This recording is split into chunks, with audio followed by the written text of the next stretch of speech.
This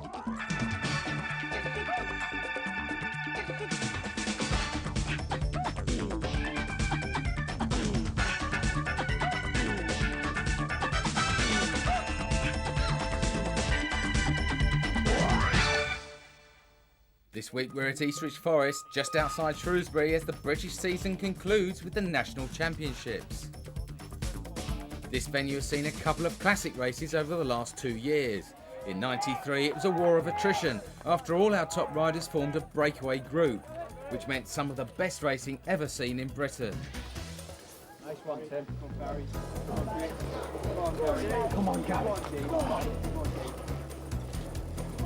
Gradually the riders dropped off one by one. Nick Craig lost out to mechanicals when his chain broke. And when the hammer went down at the front, the riders started going out the back. First Gary Ford, and then Chris Young found the pace too hot. And while David Baker and Tim Gould watched each other, Barry Clark slipped away for the win. In the women's race, the severe climbs were manna from heaven for Caroline Alexander, and with most of the descent short and steep, she was never challenged. It was also a good course for Sian Roberts, who secured her only National Series title here in '93. And when the National Championships were held here last year, she won silver behind Alexander, who was once again dominant on this course.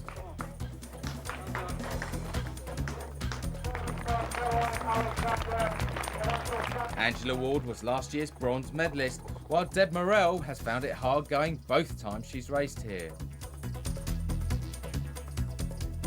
In the men's championship race last year, again a powerful group formed at the front, before Gould made a lone break on the second lap that was only overcome by a mechanical. That left Craig, Baker and Ford to battle it out at the front, with Baker taking the title ahead of Craig after Ford also retired. In fact, both the men's and women's titles have only been held by 2 riders. Sally Hibbard and Tim Gould won in 1991, but for the last 3 years Baker and Alexander have seen off all challengers to win and retain their titles.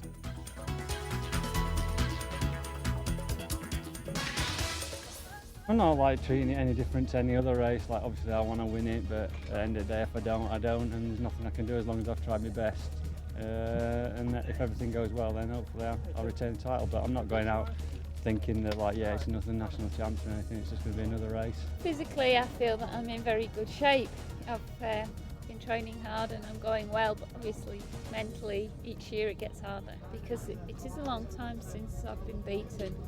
Whether it's a national championship or a national series race, there's still, I feel, a lot of pressure. Last year my front derailleur slipped round on the down tube and seat tube and put me out of the race, but I've got a different model on this year and I think it's going to last the distance. I had not a bad ride at Morgan Park and didn't race last weekend. I thought I'd have a rest and see if my batteries were charged for this weekend, and we'll just have to see really.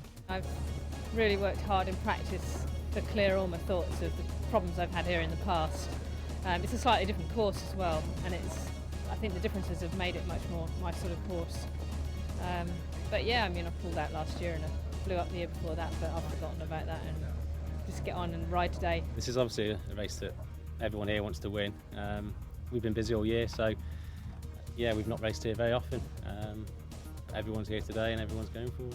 Sometimes pressure takes its toll, or you're not the strongest guy in the day. So obviously that's what we're all trying for, and you know, today I've tried to be that, and we'll see. I don't feel too bad, but then again I felt alright at Morgan Park, and you know I had a bad ride, so you never know really until you're actually out on the course. The descents are getting dusty, really dusty, and if you're following somebody down a descent it's difficult to actually see where you're going. So it should be fun today. I think I should be up there, and it's going to be quite a short racing time. I think about 2 hours 10 minutes. So there'll be a lot of people in there with a chance. I don't know who's going to win it. I rode around the course yesterday, and it looked really good. But apparently now it's with the sports race last night. Apparently it's all cut up, and there's about 6 inches of dust. So I think we won't really know. A lot of us won't really know what we're up against till we get out there. The last few weeks has been getting better. Like the final round, I had the power, but I didn't have the luck. So hopefully today's the day with the luck.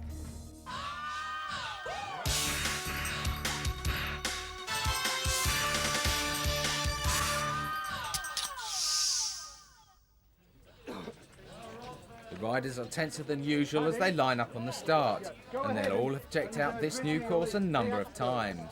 Keep a distance, please. It is ridden clockwise, and from the start they'll head into the welcome shade of the trees, but also the most severe climb of the course, at the wall. They then head back into the main arena to tackle Sachs Hump, before heading up the longest climb that takes them to the top of the course near Maddox Coppice. From here there's a selection of single track descents that are getting tougher as they get worn, before a gentle fire track climb and a drop to the finish. Race commentaries by Hugh Porter. So first off are the men for their 5-lap race, and some are already taking a tumble. They must have touched wheels or locked handlebars, and that'll place them right at the back as they tackle the first climb. However, Alan Gunner, he's kept himself well clear of the trouble, and already he's opened quite a gap on the fire track. He won the National Hill Climb title here 2 days ago, and his tail's really up. And that looks like a good 100 yards lead as he swings onto the single track for a brief respite from the climb. Barry Clark is heading the chase with Gary Ford, Martin Earley and defending champion David Baker in their tyre tracks.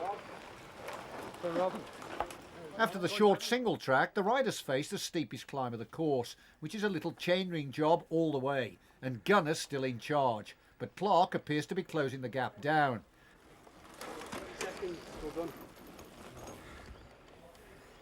He and Ford have now moved away from the rest of the chasers. The Scott rider, well, he's already taking on water. The wall has strung out the field with Irishman Early heading Baker, and you can see how hard the going is. And there's Ian Cuthbertson, who was 5th here last year. Then there's another gap back to Matt Guy and Johnny Clay, who've now been joined by Gould and Craig, who both had poor starts. The women's race kicks off a few minutes later, and they'll be covering 4 laps, so they should finish at about the same time as the men. And as with the men, there's already a lone leader in the shape of the champion for the last 3 years, Caroline Alexander. The BMW Klein rider also won the hill climb title on Friday to add to her trophy cabinet, and look at the gap she's opened in just half a mile.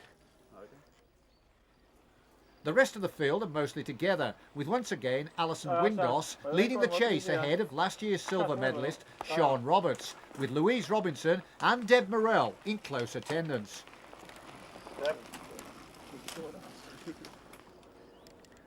Cresting the brow of the wall, Alexander is keeping the pressure on, and she's increasing her advantage with none of the other riders yet in sight.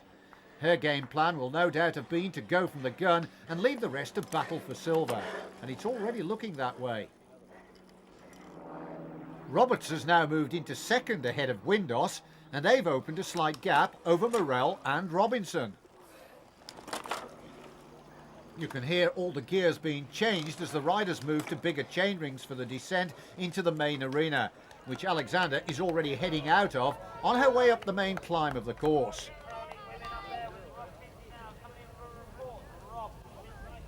While behind her, Windoss has gained the advantage on the descent, and Morell and Robinson have remade contact.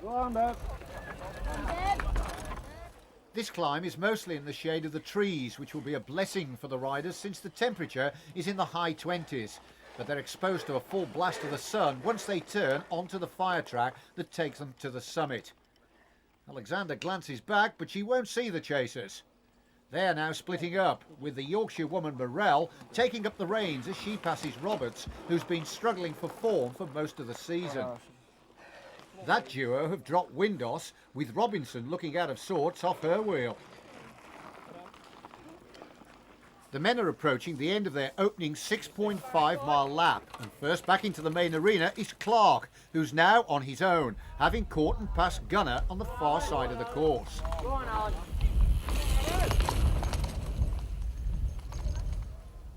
Ford still lies 3rd, but appears to have decided to drop back to the next group, rather than chase on his own.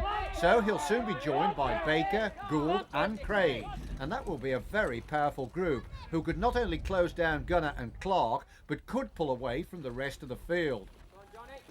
So Clay and Early need to bridge that gap, otherwise they may find themselves in no man's land for the rest of the race.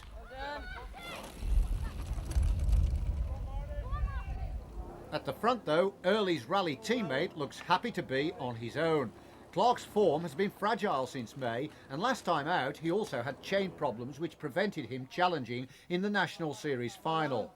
While second place Gunner, who was third at Margam, has hit form in the latter half of his first season at this level. Behind him there's a change in positions. Craig, Gould and Baker joined Ford at the start of the lap, but on this climb they're moving away. It's also an opportunity to take on water here on this hot day. Ford seems to be lacking the edge that has taken him to 4th overall in the World Cup, and he's losing contact. The top of the course now behind them, riders are heading down the main descent into Maddox Coppice, and Clark will benefit from having a clear run, for in these dry conditions large clouds of dust are kicked up, and this can make it difficult to pick a good line, especially if you're following a wheel of another rider. Gunner is still second, but losing ground on Clark, while the Craig, Baker, Gould trio are upping the pace behind him and laying off each other for safety on the descent. Ford, though, has dropped back further than he needs to avoid the dust. It seems he's decided to go at his own pace instead of chasing and risking blowing up. And company may soon be at hand, for early he's less than a minute behind. But he won't be happy when he goes for a drink and discovers he's lost his bottle. In the women's contest, Alexander still holds the head of the race as she drops back into the arena a third of the way through lap 2. The pattern of the race seems to have settled down, with Morell on the descent behind, a minute back, and Roberts showing good form, also within 2 minutes.